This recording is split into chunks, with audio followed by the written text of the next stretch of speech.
Chapter 3. The eligibility of the candidate for accepting devotional service.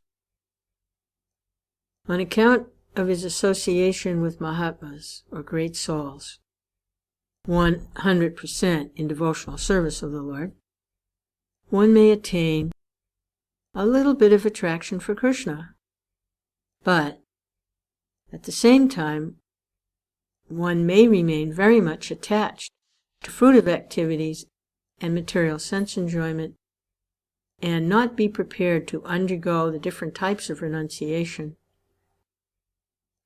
Such a person, if he has unflinching attraction to Krsna, becomes an eligible candidate for discharging devotional service. This attraction for Krishna consciousness in association with pure devotees is the sign of great fortune.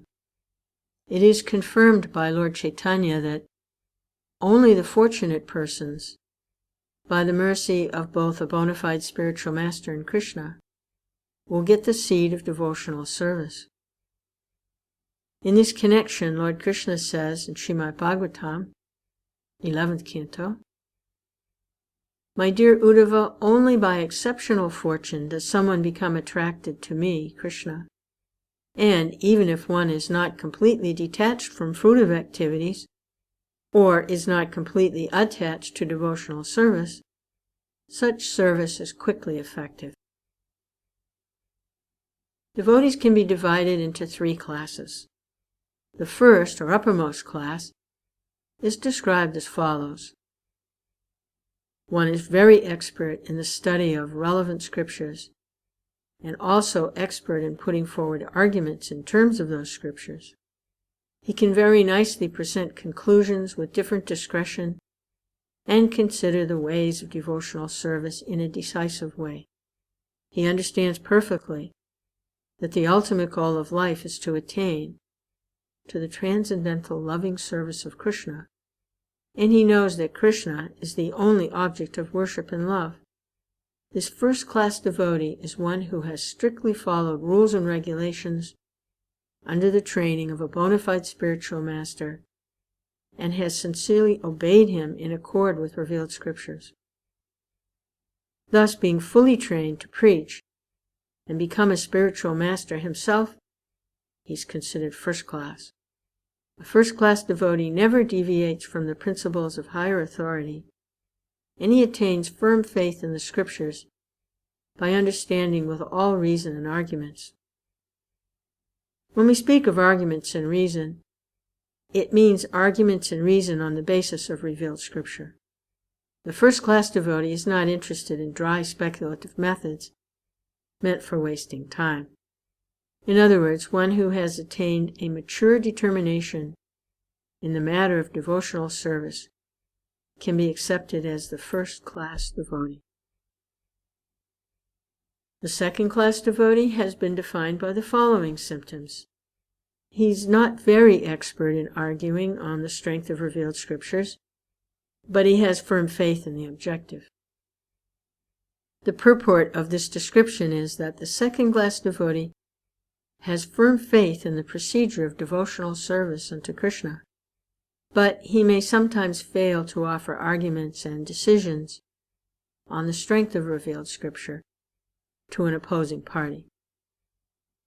But at the same time, he is still undaunted within himself as to his decision that Krishna is the supreme object of worship. The neophyte, or third-class devotee, is one whose faith is not strong and at the same time does not recognize the decision of the revealed scripture. The neophyte's faith can be changed by someone else with strong arguments, or by an opposite decision. Unlike the second-class devotee, who also cannot put forward arguments and evidences from scripture, but still has faith in the objective, the neophyte has no firm faith in the objective, and thus he's called the neophyte devotee. Further classification of neophyte devotee is made in Bhagavad Gita.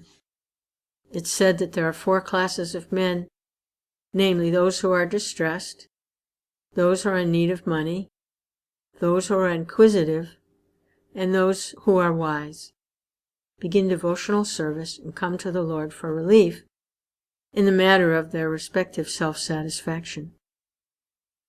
They go into some place of worship and pray to God for mitigation of material distress, or for some economic development, or to satisfy their inquisitiveness. A wise man who simply realizes the greatness of God is counted among the neophytes. Such beginners can be elevated to the second-class or first-class platform if they associate with pure devotees. An example of a neophyte class is Maharaj Dhruva. He was in need of his father's kingdom, and therefore he engaged himself in devotional service to the Lord. Then, in the end, when he was completely purified, he declined to accept any material benediction from the Lord. Similarly, Gajendra was distressed and prayed to Krishna for protection, after which he became a pure devotee. Similarly, Sanaka, Sanatan, Sananda, and Sanat Kumara were all in the category of wise, saintly persons, and they were attracted by devotional service. A similar thing happened to the assemblage in the Naimisharanya forest, headed by the sage Sanaka. They were inquisitive, and were always asking Sutta Goswami about Krishna, and thus they achieved the association of a pure devotee and became pure devotees themselves. So that is the way of elevating oneself, in whatever condition one may be. If he is fortunate enough to associate with pure devotees, then very quickly he is elevated to the second-class or first-class platform. These 4 types of devotees have been described in 7th chapter of Bhagavad Gita, and they have all been accepted as pious. Without becoming pious, no one can come to devotional service.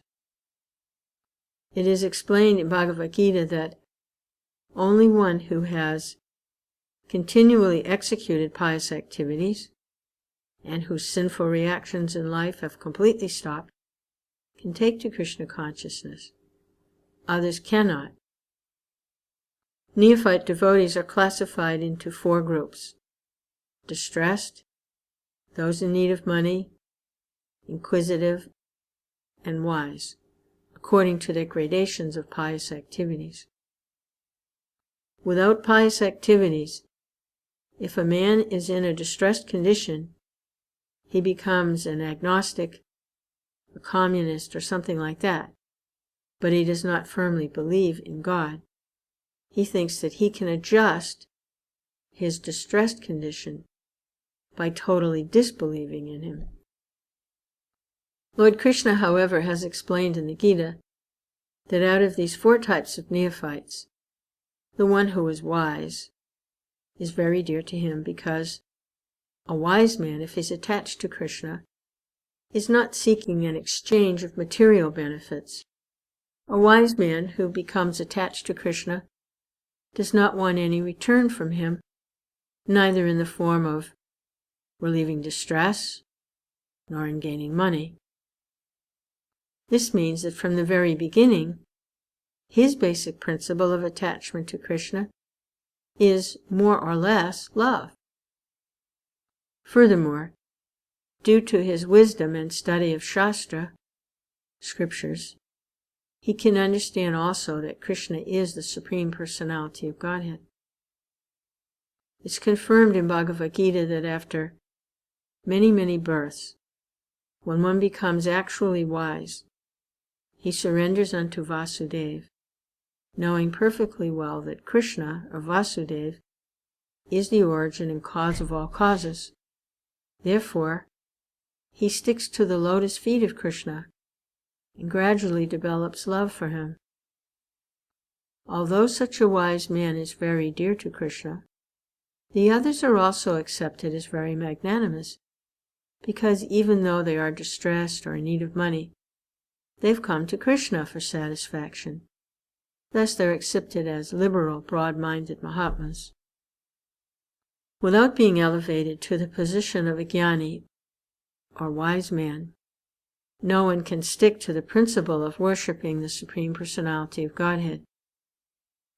Others who are less intelligent, or those whose intelligence has been taken away by the spell of Maya, are attached to different demigods on account of the influence of the modes of nature. The wise man is he who has thoroughly understood that he is spirit soul, and not simply a body. Because he realizes that he is spirit and that Krishna is the Supreme Spirit, he knows that his intimate relationship should be with Krishna, not with the body. The distressed and the man in want of money are in the material concept of life, because distress and need of money are both in relationship with the body. One who is inquisitive may be a little above the distressed and the man in need of money, but still he's on the material platform. A wise man who seeks Krishna knows perfectly well that he is spirit soul, Brahman, and that Krishna is the Supreme Spirit Soul, or Param Brahman. He knows that the spirit soul, being subordinate and finite, should always dovetail himself with the infinite and Supreme Soul, Krishna. That is the relationship of the wise man with Krishna. It can be concluded that a person who is freed from the bodily concept of life is an eligible candidate for pure devotional service. It is also confirmed in Bhagavad Gita that, after Brahman realization, one who is freed from material anxieties and can see every living entity on an equal level, that he is eligible to enter into devotional service. As has been stated before, there are three kinds of happiness: material, spiritual, and devotional. Devotional service and the happiness due to its execution are not possible so long as one is materially affected. If someone has desire for material enjoyment or for becoming one with the Supreme, these are both considered material concepts, because impersonalists cannot appreciate the spiritual happiness of association and the exchange of loving affairs with the Supreme Personality of Godhead. Their ultimate goal is to become one with the Lord. This concept is simply an extension of the material idea. In the material world, everyone's trying to be the topmost head man amongst all his fellow men or neighbors.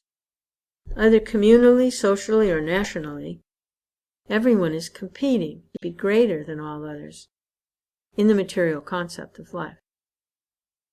This greatness can be extended to the unlimited, so that one actually wants to become one with the greatest of all, the Supreme Lord. This is also a material concept, although maybe a little more advanced. However, the perfect spiritual concept of life is complete knowledge of one's constitutional position, and thus one knows enough to dovetail himself in the transcendental, loving service of the Lord. One must know that he is finite and the Lord is infinite. Thus, it is not possible to actually become one with the Lord, even if one aspires for this. It is simply not possible. Therefore, anyone who has any desire or aspiration for satisfying his senses by becoming more and more important, either in the material sense or in the spiritual sense, cannot actually relish the really sweet taste of devotional service. Srila Rupa Goswami has therefore compared possessing these, bhukti, material, and mukti, liberation, these desires with being influenced by the black art of a witch. In both cases, one is in trouble. Bhukti means material enjoyment, and mukti means to become freed from material anxiety and become one with the Lord. These desires are compared to being haunted by ghosts and witches, because while these aspirations for material enjoyment or spiritual oneness with the Supreme remain, no one can relish the actual transcendental taste of devotional service. A pure devotee never cares for liberation. Lord Chaitanya Mahaprabhu prayed to Krsna, "My dear son of Nanda, I do not want any material happiness in the shape of many followers, nor immense opulence and wealth, nor any beautiful wife, nor do I want cessation from material existence. I may take birth many times, one after another, but what I pray from you is that my devotion unto you may always remain unflinching." The attention of a pure devotee is so much attracted to glorification of the pastimes, names, qualities, forms, and so on, of the Lord, the devotee does not care for mukti. Srila Bilva Mangala Thakur has said, "If I am engaged in devotional service unto you, my dear Lord, then very easily can I perceive your presence everywhere. As far as liberation is concerned, I think liberation stands at my door with folded hands, waiting to serve me." To pure devotees, therefore, liberation and spiritual emancipation are not very important things. In this connection, in the 3rd canto of Bhagavatam, Kapila Dev has advised his mother Devahuti as follows: "My dear mother, my pure devotees are charmed by seeing my different forms, beauty of my face, the structure of my body so enchanting, my laughing, my pastimes, and my glance appear to them so beautiful that their minds are always absorbed in thoughts of me, and their lives are dedicated fully unto me. Although such people do not desire any kind of liberation or any kind of material happiness, still I give them a place amongst my associates in the Supreme Abode." This evidence from Srimad Bhagavatam gives assurance to the pure devotee of being elevated to association with the Supreme Personality of Godhead. Srila Rupa Goswami remarks in this connection that one who is actually attracted by the beauty of the lotus feet of Sri Krishna or his service, and whose heart by such attraction is always full with transcendental bliss, will naturally never aspire after the liberation which is so valuable to the impersonalist. A similar passage is also there in the 3rd canto, wherein Uddhava addresses Lord Krishna and says, "My dear Lord, for persons who are engaged in your transcendental loving service, there's nothing worth obtaining from religiousness, economic development, sense gratification, or liberation, although happiness from these different sources can be very easily had by them. In spite of such facilities, my dear Lord, I do not aspire to achieve any such results. My only prayer is that I may have unflinching faith and devotion unto your lotus feet."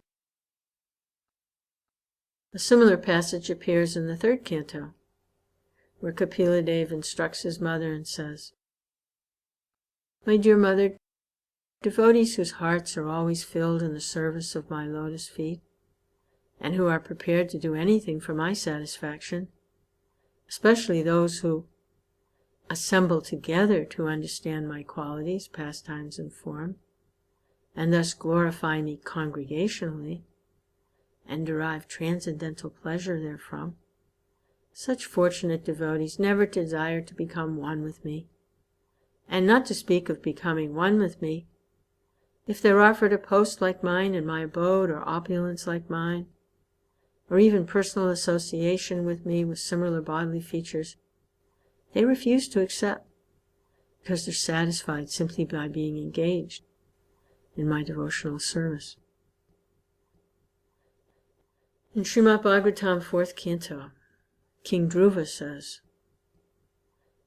My dear Lord, the transcendental pleasure derived by meditation upon your lotus feet, which is enjoyed by the pure devotees, cannot be approached by the transcendental pleasure derived from the impersonalists through self-realization. So how can fruitive workers, who at most can aspire to promotion to the higher heavenly planets, understand you? And how can they be described as enjoying a happiness similar to the devotees' happiness?